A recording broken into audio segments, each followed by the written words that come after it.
Alright, so I'm starting another one. This is right after the talking about the guns in the States and the tragedy that just happened down there with the shooting. And just touching, well, not saying much on the fire in London other than relative stuff. Anyway, so actually I did have another point when I just re-listened to it. Just did it, then just re-listened to it. So we're talking about 15 minutes later or so. I guess you're going to hit a quick pause here. Be right back. Okay, sorry about that. Pee break. All right, so this one's for Canada a little bit, and maybe a little side to the U.S. to let them know that not all of us are. Oh, Canada, you're not gonna like me here. We are considered or perceived sometimes not just as being too nice, but also as being naive and maybe even vulnerable. And we rely heavily on the U.S. to support us, but as I talked to an American not too long ago, he says, you know, all countries from the beginning of time have always been nation building.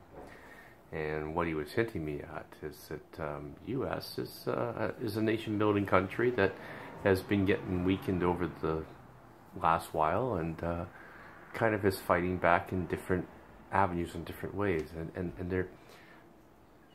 It's not right, by the way. I don't like it, but he is kind of right. Everyone's been doing it forever. You can think about the British and their empire. You can think about France and Napoleon. You can think about Germany twice in 2 World Wars. Like, a lot of countries have tried to either expand their borders or their influence around their borders into other countries.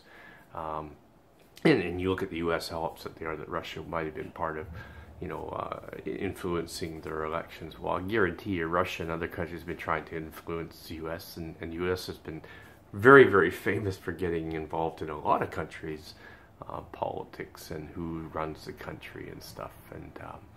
And some of their picks, you know, look at Iraq and Gaddafi I mean, they themselves have done this many, many times and probably will continue to, because it helps to give them the base and the people that they want to work with and help control other countries.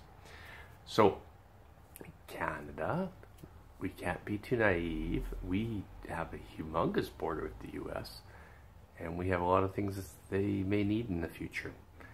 And, you know, part of a deterrent for, well, we'll say, like, let me just have some fun here. Say with bears, a deterrent is they scratch high on the tree. Another bear comes in the area and realizes that's a pretty high scratch. I think I'll go to a new area to make my home. Seriously, they do that. So, like, animals have done this where they don't necessarily have to have the fight. They just recognize in each other who is probably the bigger and stronger in a way than he is, rather to go to the point of killing each other. You ever watch the walrus one on Natural Life where they whack each other? It's so cool. And then the heavier one starts to wear down the other one. He realizes, so he leaves. So he can grow some bigger, and this one can get older, and he'll eventually come back and get the is it a herd? I'm not sure. Do you get a herd of seals? So we allow ourselves to be vulnerable. Now, where am I going with this? Well, we give the U.S. a hard time about they love their guns and all that, but if you listen to my previous video, you'll recognize that I did touch that. I understand, and not I don't understand it myself, but I understand their viewpoint on it. That's their entertainment. But it's also another added advantage. I don't see it happening in many lifetimes, but you know, that doesn't matter. They've structured themselves, so probably it never could. Can you imagine pulling up on any shore on say the southern parts of the states like Texas or whatever? Can you imagine coming ashore, and because, you know, I mean, in Canada you come ashore, it might be a hunter or two, and that'd be good. See, but it'd be good if you had those hunters. They might have a rifle where they can say back into your boat and get the hell out of here kind of thing. They might, but you know, we don't have every household with guns able to protect themselves and that. And yes, you shouldn't have to have every gun, but that goes back to my whole thing. I wish there was just there wasn't this huge industry and this huge money-making machine where selling and killing not only creates money, but it creates chaos. It creates more of a lean on governments, and governments already are controlled by people, a few selected people with a lot of power over the governments because they've got those people elected by paying them money.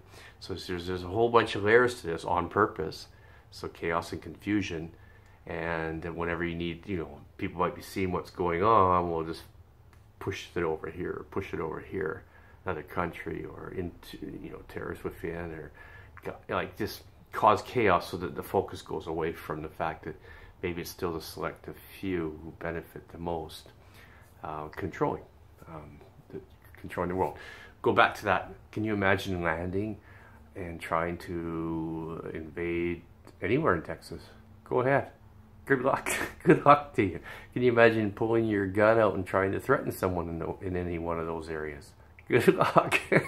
You'll pull your gun out, and every single truck around you and store around you and mother with a stroller walking by, they'll all pull their guns on you, and you will be the one that's fucked. You might get a shot or two off, but you'll just be annihilated. So people say, well, that's gross, that's wrong. Well, but U.S. started from day one saying you have a right to defend yourself and a right to armaments. Now, if you're defending yourself only as a defense, it's actually hard to argue with, because, again, people could walk into any one of our towns and they could go through 2 or 3 cities before they have one person other than a cop capable of defending themselves. What are you going to do? What are we going to do? Ask words? Say words? Say, hey, we've been nice guys to you. We're really nice. Well, why would you want my car and my house and my water? Oh, water? You don't have water, so you want my water? Well, I would have given it to you. I'll just ship it down to you for nothing. You want my oil? Well, you can have my oil too.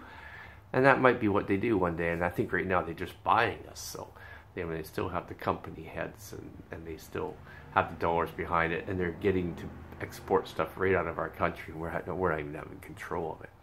And maybe behind the scenes that's intended so that it's just appeasement after appeasement after appeasement. And if you listen to my lumber one, you'll realize, even though they've lost a bunch of times, they still didn't pay back all the money. So basically, the 20% that they wanted, basically, they just kept it. And we didn't go after it. And we don't even bring it up. It's like, who gets away with losing a court case in the States? No way. I mentioned this in that, in that episode. Like, you pay your bills when you lose in these states. We gave them power when they ran out of power down in LA a few years back, and they charged. And after it was all over, and they thanked us so much for getting it when they needed it, then they sued us, and we lost. We lost. How do you lose? It was like, if it's free market, if it's capitalist society, it's supply and demand. They had a demand, we had a supply. They didn't have a supply, so they should pay the going rate of the day. They did. And then later on they go, you should have charged us less. You should have charged us what you used to charge us. And we paid them. It's like, I 100% guarantee you the other way reverse. They would have laughed. I said, what are you talking about? You wanted it, you knew the amount you were paying. You either paid or you didn't, and you did. So shut up and go away. That's what they would have said to us. And we were like, oh, well, we want to keep working with you. We want you to keep buying from us. So, we don't want you upset at us.